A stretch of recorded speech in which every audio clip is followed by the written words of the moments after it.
Right now, kinetic chaos.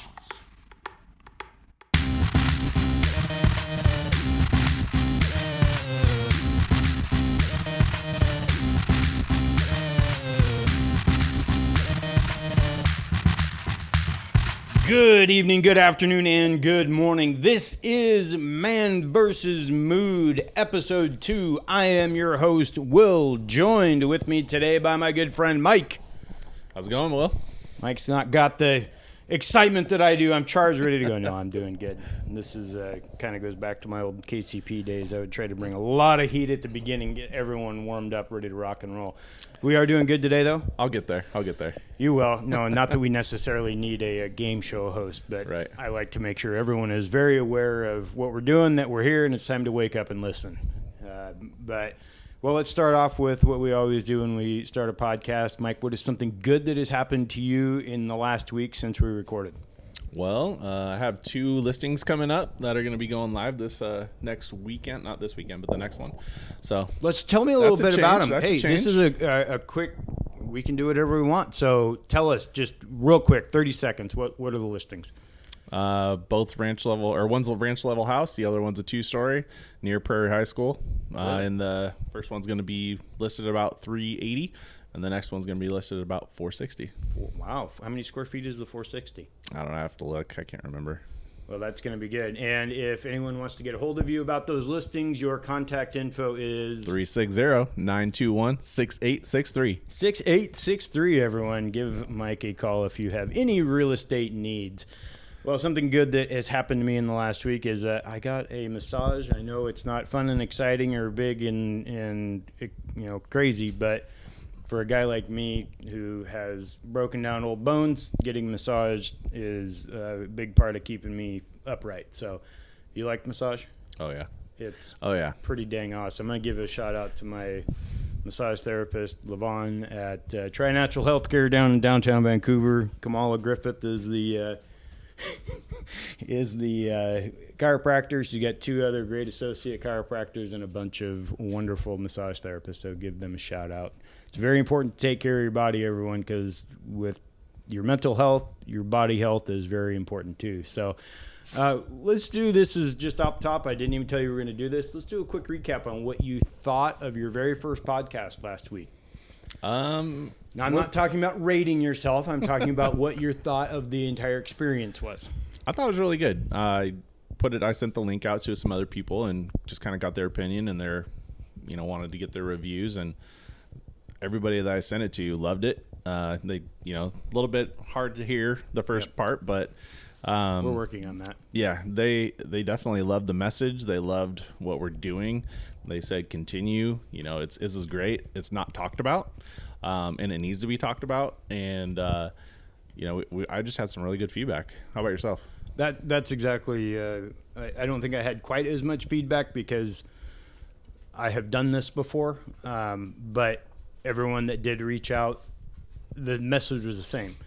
It's good that we're talking about it because mental health, we're seeing a lot of it. We're seeing it on advertisements. We're seeing it billboards, all of that kind of stuff. The message is out there, but the message about men taking their mental health very, very importantly and putting it at the forefront. We're really, really good at making sure we're taking care of 2nd, 3rd, 4th, 5th, or 6th, and we need to make sure that if we're going to be a leader, we've got to have our head right, or at least continue working on it, because I don't know that there's ever a time in our life that we're completely straight, everything's great. I mean, yeah, I can't remember a time. I don't think so. I know that we've gone through some things, but it just is. Whether you're driven, I mean, that's if you're an entrepreneur, which if you're in sales like you are or like I have been and all that, you have to kind of have that desire to constantly get better because you have to have something that's pushing you. Right. But you don't want that to be something unhealthy. That's the biggest thing with that. Well, I thought that also that for us to put it together, a big part of having a podcast is the ability of the co-host or the host to communicate with each other in a way that doesn't sound canned and doesn't sound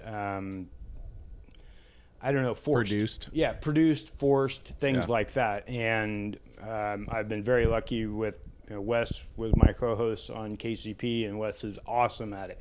And you have a voice for it, and he had a voice for it. And I have a face for radio too. yeah, face for radio. Yeah, we like to use that quite a bit because that's kind of what it's like to be a guy behind a microphone. But like I said, we've gotten good feedback on the social media, and so let's hit that up real quick. On Instagram and on Facebook, you can find us at ManVsMood.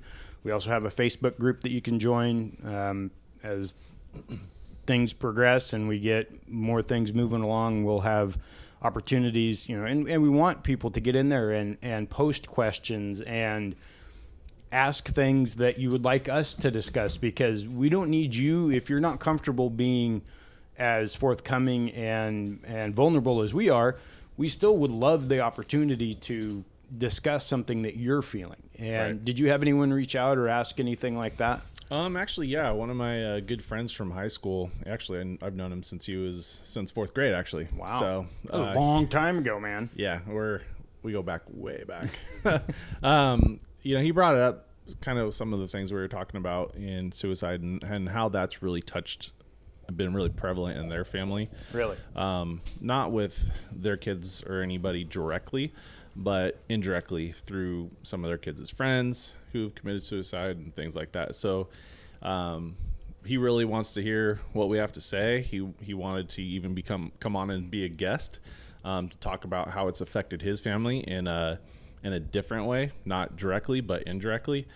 And that's one of the people that reached out. And that's something that you and I behind the scenes have discussed, and you brought up something that I haven't thought about much, because not that I don't think about it, but I think it's something that I will talk about things.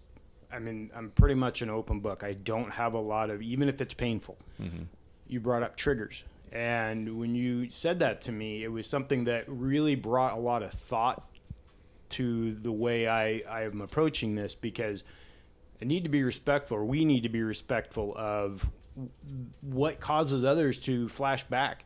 And just because I don't have some specific thing that will make me flash back to that doesn't mean that somebody else doesn't. And so my willingness to go into things kind of bullheaded, I don't want to cause somebody any type of problems by talking. And it's not that I would talk insensitively about a subject or anything like that, but we want to make sure that when we are having these discussions, and I hate cliches, but it's a safe space. And I'm not talking about a room where you can run away from your problems, Right. Because what we're trying to do is actually run towards our problems here and approach these with delicacy.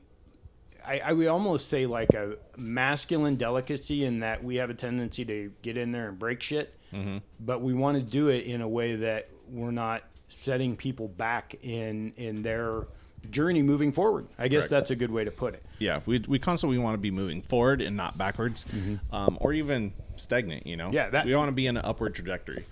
And sometimes our issues get us stuck where we're at, and we can't see past it, and we can't see tomorrow from today. So we want to see tomorrow, and we right, still can't. Exactly. And I think that's where a lot of what we're trying to overcome is just to get people talking, not hold it in. Your dog loves me because she's like crawling in my lap. Hold on, she's not a small dog. She's like, I'm gonna take a picture of this. 200 pounds. I think she weighs as much as I do. Well, maybe. She's Smile, super sweet. Belle. Look, she loves the camera too. I'm gonna post You're this such with a the good show. girl. But yeah, I mean, just trying to get guys to open up, talk about things. Yep. And the cool thing is when I sent out the link to some people, it was a lot of women that listened to it. Really? And they gave us their feedback. One of them in particularly, she said, this is a subject that's never talked to, and it's affected everybody in her life. Really? And every male in her life. Mm-hmm. And that, it's a great thing that we're doing again. And just that it needs to be talked about, openly talked about, and not just hidden. Yeah, not behind, even with just a counselor. Right, correct. Because it's good to hear other opinions. And that's something that, is this project has come to fruition, I have thought about. I don't mean or we don't mean or intend for this to be sexist in any way, shape, or form.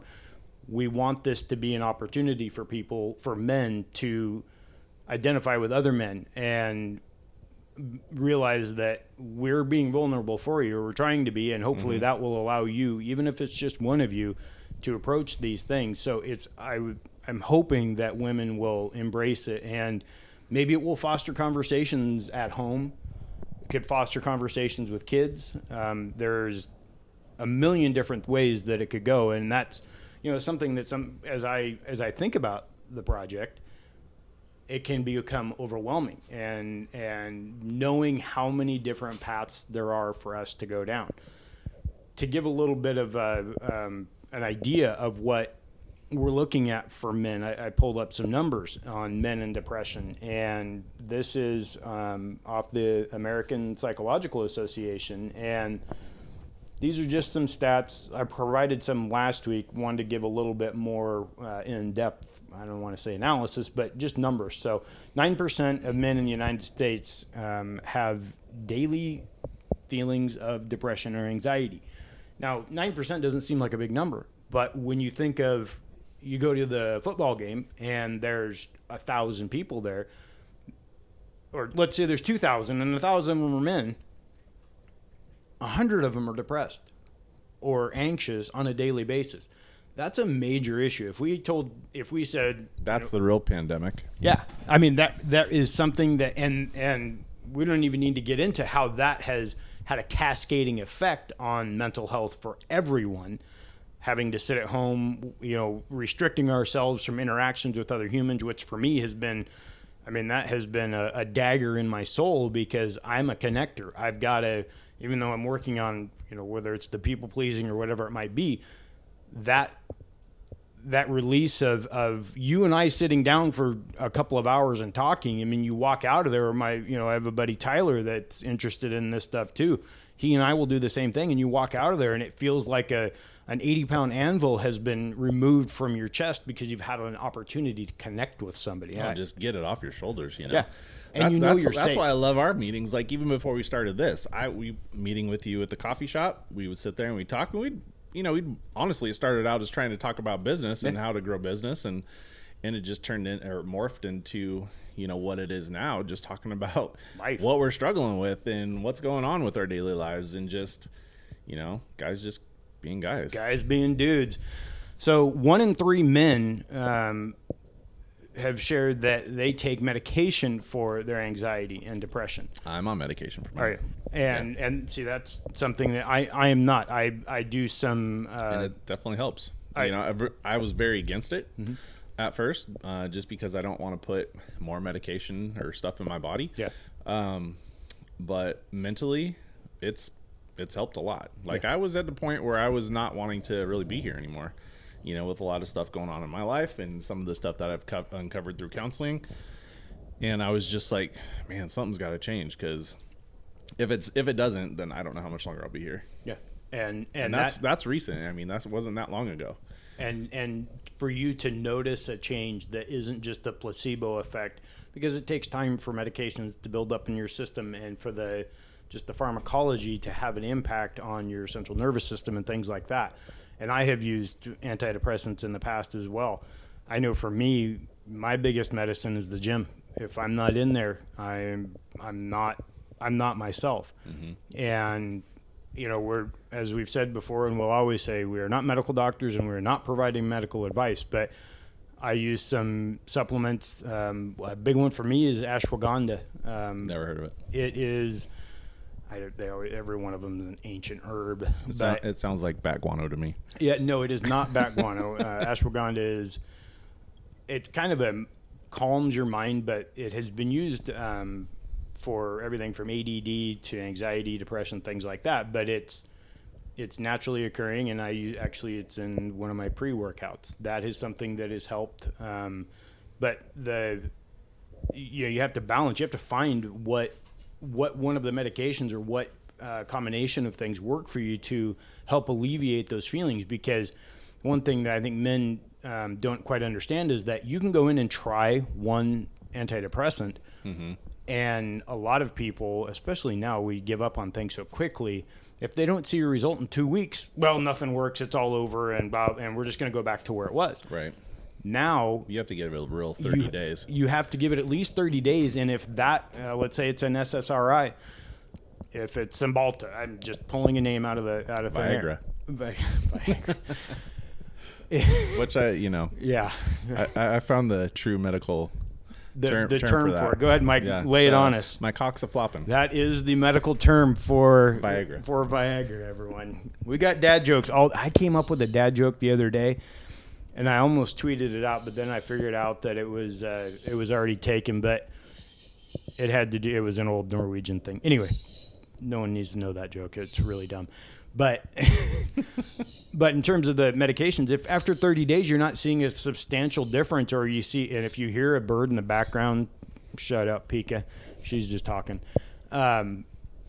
you can change them. There are a number of different antidepressants that will have different impacts on your body.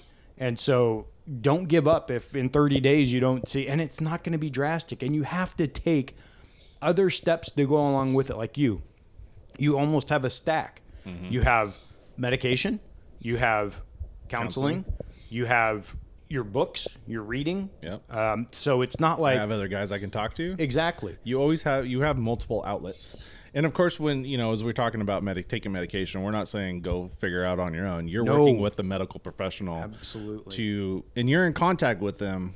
I think it's almost every other week or weekly to be like, hey, this is the symptoms I'm having from taking XYZ, medication. And some aren't going to work for me and others do. Like I couldn't do Zoloft, but I'm on Wellbutrin. Okay. And those are completely different acting on your body. Right. The way they work, they are different. Mm-hmm. And that's why the Wellbutrin works with your body. Yep. And the other one, the Zoloft just didn't work. And so we have this mentality now of we want everything instantaneously, and these things, just like the problems that are causing our issues, the depression, the anxiety, the addiction, whatever it might be, they didn't just happen. They didn't occur yesterday or last month. They built up over time. So it's going to take time to unwind those things so that you have the opportunity to find that place that you are happy. Mm-hmm. And it's not that everything is going to be perfect all the time, and there is no utopia. Don't try to tell yourself that you're going to be perfect someday.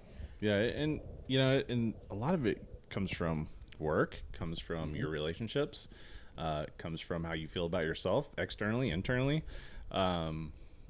just how you view the world. I mean, there's social media today and the news. Mm-hmm. It wasn't like it was back when we were growing up, right? It wasn't. We didn't have 10 years ago. We didn't have social media to begin with. But our brains are not made to handle all the negativity that's coming at us nonstop through those areas. And so, I really had to turn off social media. I had to turn off the news or the TV because I was tired of being bombarded by all the negativity. It was just driving me further and further down. And it just, that cascading effect on your mentality, it just gets to be too much. Yep. So, and we don't realize it. I had a discussion with my youngest last night about social media and kids. We were just out for a walk talking, and how kids are not ready to have this fire hose of bullshit shot at them from the moment they wake up in the morning until the moment they go to bed. Mm-hmm. Their senses are under assault. And their eyes are glued. Yeah. Constantly. Because and they have studies, and this is not conjecture now. It's rewiring our brains. Mm-hmm. And so we've gone from even 20 years ago when cell phones were still flip phones, brick phones, whatever you, they were kind of. I remember the back, or the case. Those are the old school ones. You could actually see the radiation emanating. There was a wave anyway. So that's, if you get a third ear or something, that meant you were an early adopter of cell phones. But maybe that's what happened to your hand. Yeah, I was holding the cell phone with my left hand, and it was too many years, kids. No, yep. I kid. But the main thing is that, behind what our discussion here is that we've got to keep an eye on those things and make sure that we take time for real life, mm-hmm. for Real connection. Real connection. And we lose sight. You know, one thing that I talk about with kids is, and I don't know if we brought it up on the show last week or if we were just talking about it, but that kids don't go and spend the night with each other anymore because now all of their stuff is online. Mm-hmm. So their gaming and all of that, all their interactions are digital. And you know what? My son had his buddy stay over last week, and so they went, or last Thursday, I think, and they went kayaking, and they went down on, you know, walking and riding their bikes and doing all these things that were outdoors, because that's kind of how I am. I mean, it's moderation. We have to be able to moderate and not get sucked in. And we've all gone down a rabbit hole. YouTube has sucked us in for 4 hours. You blink and you're like, where the hell did the day go? Yeah, don't even get me started on TikTok. Yeah, I haven't even downloaded it yet, but it's going to be a necessary. Just don't download there are aspects of it. Once you open that rabbit hole, there's even little videos inside there. It says, hey, stop. You've been on it and you're probably like 60 videos in at that point. So I would say stay away from it. Wow. There are opportunities there, though, to connect with people that I like that aspect of it. From the kind of due diligence and research that I've done on mental health in men, besides a lack of a voice out there, the predominant voice is female. And it's not that females can't talk about depression, because I think they bring a lot of wonderful things to the party. The problem is that a lot of times guys want to hear from other guys because of whatever has happened in their life, but they want to hear that voice, and that's what we're really hoping to bring. More statistics here on men and mental health. 1 in 4, and this is something that I found kind of encouraging, is that 1 in 4, so 25% of the 9%, had spoken to a mental health professional, so a counselor, psychiatrist, psychologist, whatever it might be. And this is an opportunity for a quick shout out on the website. If you go to ManVsMood now, I've got a bunch of different resources on there for suicide, for just a number of different ACOA, the Adult Children of Alcoholics. And we're going to be adding tremendous, more, like even counselors for guys to reach out to. Yeah, exactly. And that I would actually kind of like to crowdsource that. So if you have a recommendation of a counselor, and for right now we're talking more in the Clark County area where we're located, but eventually we want to have that resource. So if you're in Pittsburgh or if you're in Fort Lauderdale, you know that, hey, these guys, because you can go on Google reviews and, well, you don't know those people. But if you've listened to us, you've had, maybe it's one of our guests, whatever it might be, speak about somebody that provided help to them, there is no greater endorsement of anyone than word of mouth. You and I both know how important that is to a good, strong, viable business, because you trust it. I mean, your counselor, if you told me my counselor is awesome, I'm going to be far more Belle, don't even think about it. I'm going to be far more likely to engage with that counselor than just typing in counselor Vancouver, Washington. Well, I've had some counselors where it didn't mesh. Yep. So as much as you're trying to find someone to help you, you're also interviewing them to see who's going to help you the most. Some you're not going to connect with, other ones you are. Yeah, and I'm actually getting ready to start with a new one this week, and so it's going, because the last one I thought did a good job, but I thought she told me what I wanted to hear too much. I'm not here for hey, Belle, be quiet. What are you talking about? Belle, come here. Come here. I don't want to hear what I want to hear, and I don't want it to be easy. I want to get down to the nitty gritty, and I've found a lot of wonderful resources, and I've learned a lot on my own. So, but that doesn't mean that I've got it whooped or anything like that. So I'm starting with a new one, and I'm hoping that it's going to be a wonderful experience. And I have no reason to believe that it wouldn't, but until I get in there and see how it works. This is something that is probably the scariest thing in terms of mental health in men. The suicide rate among American men is about 4 times higher than that of women, according to the CDC. Women are more likely to attempt suicide, but men are more likely to succeed. 4 times more likely. That is... And that needs to stop. It has to stop. For more reasons than just it's terrible. we have to think about the impact that it has on everyone else. And you and I have sat here and we've said that those ideas have crossed our mind, because it's easy. It's the way to check out of all of it. This is awesome. Mike is petting both of my dogs At the same time. At the same time, he is multitasking while holding a microphone and talking to make sure that they quit barking. Okay, Bronx, go lay down. Bronx, go lay down. Bell. Anyway, so we need to get that down. Whether it's in our armed service members, that it has been. I mean, it's just tragic what happens to these guys when they come back, and we've seen what the VA has dropped the ball on them, and kind of, we expect the world from them when they're in the military, and we can't do anything but expect the best from the military for them when they get out. Right. You've worked with vets, am I correct? Yeah, in work I do. Also, I fostered a puppy, for lack of better terms. She was in a program to support PTSD veterans where they get paired with a service dog. Oh, okay. I can give a short plug to them. Yeah, do that. Northwest Battle Buddies. They're out of Battleground. Mm-hmm. They raise service dogs and pair them with PTSD veterans at no cost to the veteran. No cost. These are It's thousands of dollars. These dogs are. I can't remember what it was. I mean, with think all it the was training and everything, right? Yeah, I think there's about $10,000 that's put into each dog before they get paired with the vet, because they have to go through training, they have to get raised, and then they pair them with the vet. So if you're ever interested in looking at that, check out Northwest Battle Buddies. I'll put a note in the show notes so that people can click on that. I'll put a hyperlink in there. So, but it's 22 veterans a day that end up taking their life. 22 veterans, people that have served this country in some fashion or form, and they, for some reason, felt that they couldn't go on any further. Mm-hmm. 22 guys a day is, and then we look at the number of civilians, and 1 in 4 times more, than women. It's obviously something that, and you and I we can probably stop saying at some point that we need to talk about it, because we are talking about it. Right.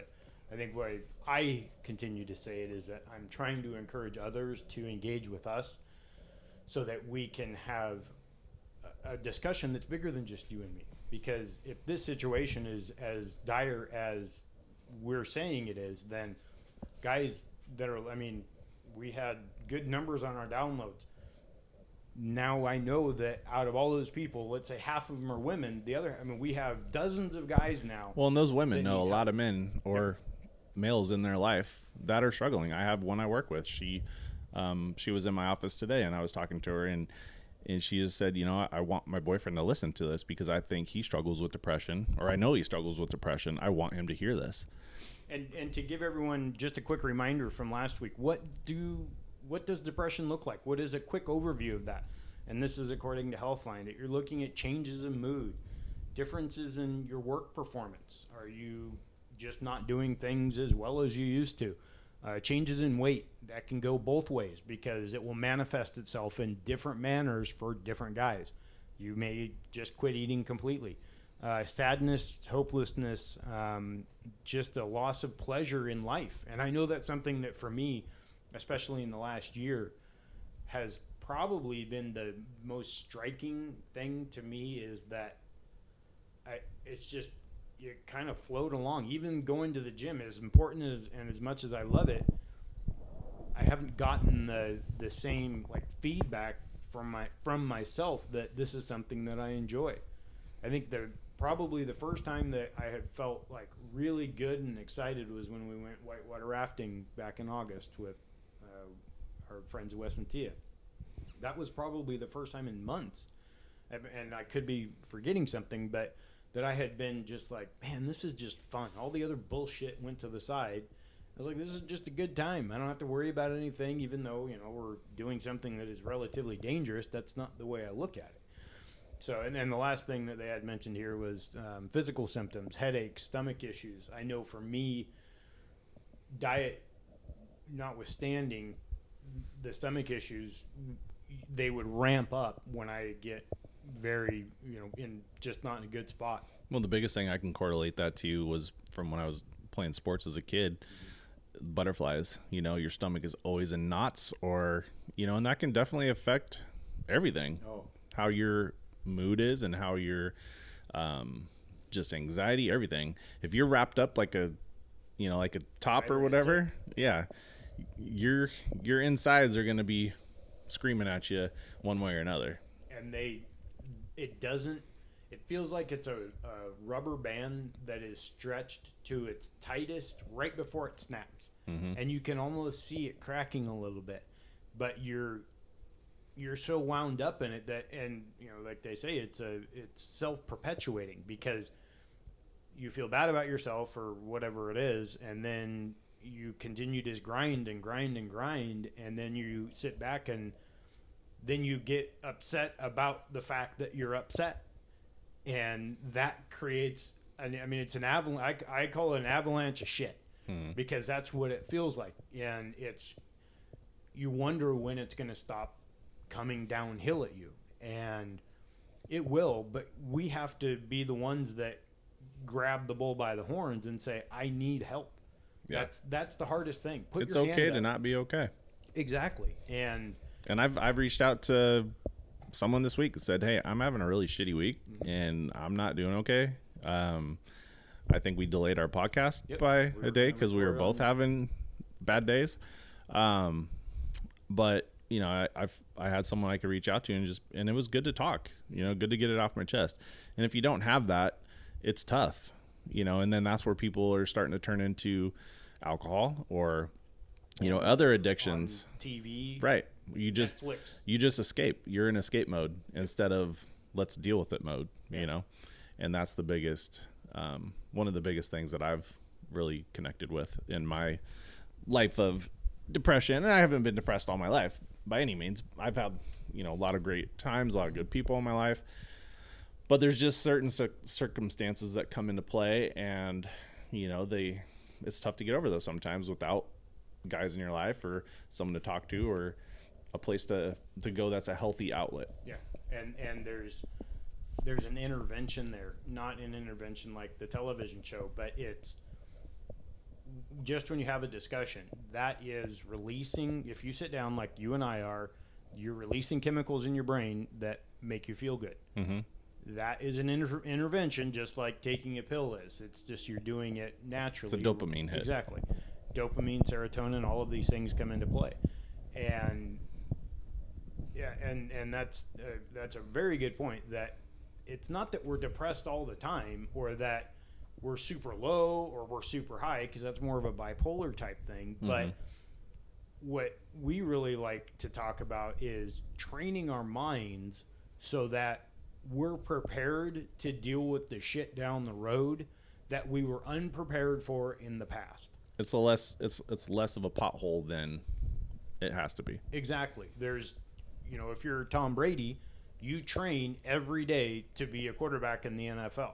If he just sat on the couch every day and then popped out on the field, he would do terribly because he's not prepared. Same thing with us. We weren't prepared in the past. Now we are acknowledging that we need to be prepared, and we're gathering the supplies and the knowledge, all of that, so that we can put it into action. It's just like training your body or anything else. Well, you can't build a house with just an empty tool belt. Right? That's, we're just putting different tools in our belt. Exactly. And tools that are not bad for our health. Right. You're not building a house with a stick of dynamite. No. And a lot of times if you're doing it through unhealthy means, you are doing it with a stick of dynamite. Multiple sticks, because you're blowing up, you're blowing up your family, you're blowing up your life, you're blowing up lots of things. Exactly. And boy, that's a really, really deft way of describing that. I like that a lot, because the way we usually will try to, as men, we're very good at compartmentalizing things. Mm-hmm. I know for me, it's one of the things that I'm the best at. I can put things in boxes and store them away. When I worked in oncology, I had to work with cancer patients that I knew in months, some cases weeks, and in some cases even days, they were going to die. I had to create a connection with them, though. I had to make them feel welcomed, because A lot of times I had people come around a corner, they were just told that they have stage 4 lung cancer and they're going to die in 2 months. And here's Will. He's going to get you all set up with all of the insurance stuff. You know, we're going to deal with all the financial shit show, the treatment, all of that. These people are an absolute disaster. They are a complete wreck. I'm working with them, and I know, because I'm reading their chart, I know what they have. And I know what they have is going to end very, very poorly. The chances of survival for something like that are incredibly low. So I have to prepare myself. That was hard. But it was something that for somebody like me, I enjoyed that. I don't like blood. I'm not going to be a surgeon. But if you come into me, or you came in and you had something, and I had one guy on a Monday, he sat with me and he passed away on Tuesday. Wow. So I didn't create a bond with him, but a lot of the other patients I did. And so I had to set my mind up so that when they did inevitably pass away, and these people would, towards the end, you see that, what is it, Michelangelo, the man going from ape to man? Mm-hmm. Well, this is what cancer does. They would walk in the first day of their diagnosis and be strong, look like you and I. 6 weeks later, after chemo and the cancer, they are in a wheelchair, slumped over, and I watched that evolution. And that was probably the toughest part of the whole thing. But setting my mind up so that I wasn't a disaster when they did pass away, and I only kind of lost it with one patient. And you're trying to be strong for them. Yes, in a way, absolutely. Still having that front, still having the compassion, and the empathy for them of what they're going through, but also being there for them. Like, hey, you know what? I'm still going to treat you like a human. I'm still going to treat you with the respect that you deserve, and the humanity that you deserve. And I'm just going to get you through this process as best I can, without, because they're the last thing they're thinking about is how much do I have to pay my insurance. Yeah. They're going, oh shit, I'm going to die in a day or two or a month or how am I going to tell my family? Yep. And that's exactly right. And the one thing that people really appreciated about the shout out Vancouver Clinic Oncology was that we treated them like humans. They didn't have a scarlet C with us. We would bust their balls. We'd give them a hard time, the whole works. They were just another person when they came in, and they loved it. Mm-hmm. Because everyone didn't, when you hear somebody has cancer, everyone tiptoes around and, oh no, he's going to die tomorrow or whatever. They don't want that. They put on their kid gloves. Exactly. And most people just, yes, there are the few that want to be, weighted on hand and foot and all that, but that is a much, much lower number of people than the folks that just treat me like a normal person, please. Mm-hmm. Don't feel sorry for me. This is what it is. And so when we'd come in and we'd smile and it was just another day, they really appreciated that. They hated being there, because if you're getting pumped full of it for 8 hours of chop, you're going to feel like shit. That's a nasty. Well, and I'm sure everybody that's listening has had somebody, go through it. I know I have. It's definitely hit most people's families, and if it hasn't yet, it probably will. My mother-in-law died of lung cancer, and my mom ultimately passed away of leukemia. But hers was acute or rapid onset. It took her in a matter of days. But my mother-in-law, she was diagnosed and given 3 to 6 months to live. She had 3 monster tumors, and she passed in 3.5 months, 3.5 or 4. And we cared for her 24 hours a day. Yeah, and it takes a toll. It takes a toll on you. You're trying to treat these people with respect and everything, but mentally, think of it like law enforcement, police officers, firefighters, nurses, doctors who are seeing people die left and right. Like, they have to compartmentalize. And it's not funny, but it's interesting how when I've been on ride-alongs and stuff with some of my friends that are in law enforcement, that they almost have a sixth sense of humor, because that's how they deal with the trauma of something that just happened, where they have to go tell a parent that, hey, your kid just died in a car accident. So, when they're with the guys, trust me, those guys and gals struggle mentally. That's one of the top professions that has the highest rate of divorce because of the trauma and the stress. Yeah. So, and I don't think that they get the resources that they need to deal with it. That's why you see the rise in these gangs or whatever it might be, because they're looking for fellowship, they're looking for kinship, and they need a bond. And so they haven't been given the mental health resources to be able to handle that. So they find other avenues, just like we always talk about. And so it's very important to understand that these people that do the things that when we're running away from problems, they're running to it towards them. We've got to give them a little extra, just extra everything, because they're doing the jobs that we don't want to do, that require bravery, that require intense ability to control your emotions. If you're a cop and you come up to a car accident and there's a little kid that's got an arm falling off, you can't freak out. No, you have to be calm, cool, and collected, and make sure. Or a firefighter running into a house and you know that there's people in there. These people require as much physical training. They need the mental training, but then they need to be trained on how to deal with it, and then they need follow-up on how to deal with it. It's not a one-time thing. It's, again, we're training our brains. And so please don't ever think that, oh, well, since the city gave them a 2-hour class on mental health. One of the things I've heard from them, too, is, well, you signed up for it. Yeah. And so you just have to deal with it. That's the biggest bullshit there is. I didn't, I have a really good friend of mine who's a cop, and he's like, I went to a DV, so a domestic violence call. And he's like, he got, what happened to him? He got punched or he got stabbed or something happened. He got hurt. And these keyboard cowboys on Facebook, it basically said, well, you signed up for it. If you don't like it, don't be a cop. I'm just like, I hope they never have to have a cop show up for them, because if I was someone that was a police officer like that, I'd be like, you're on your own, dude. Yeah, and the thing is that police officers, doctors, nurses, all of them, they know people like that, and yet they still help them, because that is, and it's not to say that all of them are perfect, because by no stretch of the imagination, we're all humans. There are ones of us that are not as good as the others. There are bad eggs, but the vast majority of all of them are incredible people that are putting their own safety, their own health. I mean, my wife has talked about nurses. She'll get a new nurse. She's been a nurse for like 18 years now or something. She'll get a new one in, and they'll complain about something minor. And she said, you have a choice to be here. You went through all of that schooling. If you're a police officer, you did all of that.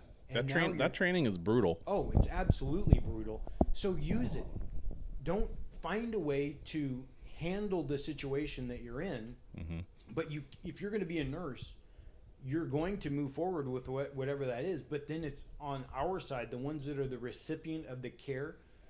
Be thoughtful of that. And if you see somebody that, think about 9/11, the people that ran towards the buildings. Give those people that empathy that they need. They put on a really, really strong face. I mean, some of the toughest motherfuckers I know are ICU nurses. They're crazy, but they're tough. They have an ability to see through and handle situations that 99% of us couldn't. And I tip my hat to them. And predominantly, they're female. They get in there and they make us men look like the biggest pansies on earth. Get out of here, we'll handle this, because that's the mentality that it takes to have that strength. And it's when the I guess for lack of a better word, the adrenaline wears off, then they've got to be able to unwind and unpack that in a healthy manner that doesn't involve a bottle hose or a Cuervo. Right. And I mean, have you, in your interactions with okay, we're good. With law enforcement, what do you feel like the amount of alcoholic and folks like that? Do you think it's something that's fairly prevalent, or because the numbers suggest that it is a fairly prevalent thing in law enforcement? I would say it's in law enforcement, alcohol. I don't think drugs, because I believe they do random drug tests. But infidelities on their spouses is a huge one, because they're looking for I can't speak to it because I'm not law enforcement and I can't speak for someone else, but my imagination leads me to that, they're just trying to find an outlet to escape from their realities of being on the job. Yeah. Well, and validation. Right. And a lot of these things that, when we talk about this, and hopefully next week we're gonna dive into what the bright side of mental health looks like. So, what healthy relationships look like, and whether that's validation. Yeah, we don't want it to be constantly bad. We're gonna talk about good stuff. We're gonna, we're just being real. Yeah, we're being real, and we're trying to lay the groundwork for many discussions over many different topics. Right. And that are all under the mental health umbrella, because whether it's kids, whether it's marriage, whether it's work, all of this, as long as a brain and a human is involved, mental health goes into it. We can talk about business techniques to conquer your, like for me, my issues that I have with authority and standing up for myself play a huge role in business. So we're going to dive into that. I have some amazing stuff saved and ready to go for that, because it's so important for guys that want to be successful, but then we got to make sure that we don't get into a cycle of we're chasing the dollar or toxic masculinity. Yeah, exactly. And what does that look like? Because it's a key word that's thrown around because it gets a hell of a lot of clicks. But what is by definition toxic masculinity, and what you and I have talked about, and I'm sure other people have coined the term positive masculinity. Mm-hmm. We want the guy that can go out and chop wood if he needs to, or change a tire, or whatever it might be, and a woman, whatever it is. But we don't want that masculinity to die off, and we don't want men to be afraid of confrontation to protect their family. Right. I was talking about that with my son the other night. Part of the reason that I enjoy lifting weights and whatnot is so that I know if I have to protect my family, I'm in good enough shape to at least try to handle something. If I'm, a limp noodle that hasn't had any type of cardiovascular exercise in 6 or 7 years, then probably not going to work out too well for me. Mm-hmm. Bronx, go lay down. Go lay down. So anyway, that is Bronx. Come here. You guys get to hear all the. This is the high production value I was looking He's at fine. when I'm He's doing fine. podcast.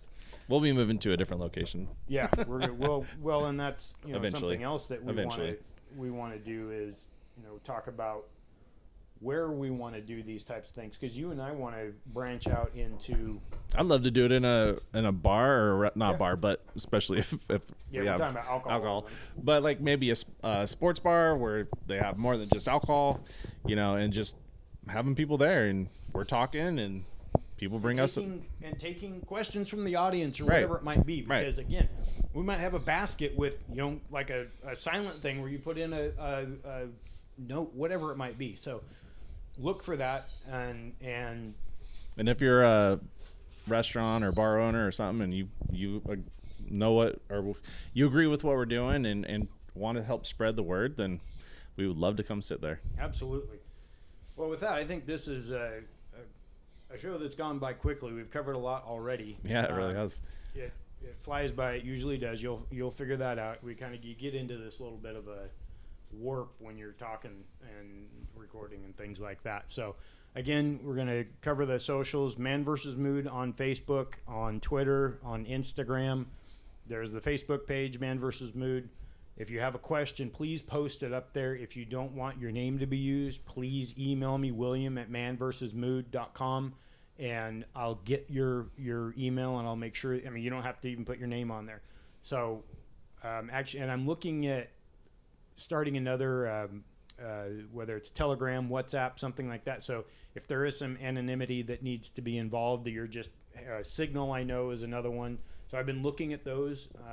Haven't chosen which path I'm going to go down, but I know anonymity is very, very important, and we want to make sure that we honor that, and so that we can get those questions out. Because if you are a police officer or something like that, it's very important that your name doesn't get out there if you have these types of concerns. Right. Your safety is of the utmost importance. Exactly. And down the road, we'll probably look at, we are going to have guests, but setting up a voicemail system so you can leave a voicemail, things like that. We can play the voicemail on air, and then you and I can react to it. And, again, we're not doctors. We're just here to help you because we have approached these discussions, help prioritize what is best for you and get you started on that path. Jocko Willink he uses the path all the time in what he talks about. And I'm an avid follower in that. And you just have to start. That's the biggest thing. Just take the first step. It's just, even if it's one foot in front of the other, you just got to take that first step.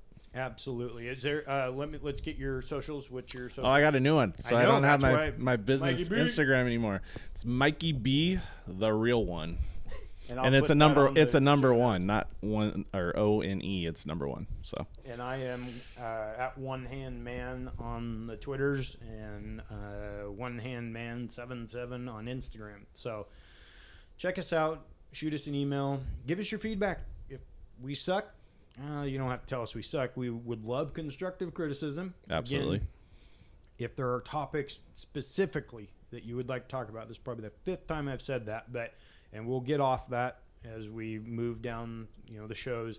I would like to get to a point where we're doing 2 shows a week, because I think that there's the content for it, and I think that it's just an outlet for you and I. It doesn't have to be 2 hours long. In fact, I like that 45 to 60 minute range, because it doesn't, it's kind of like a workout. You can listen to it.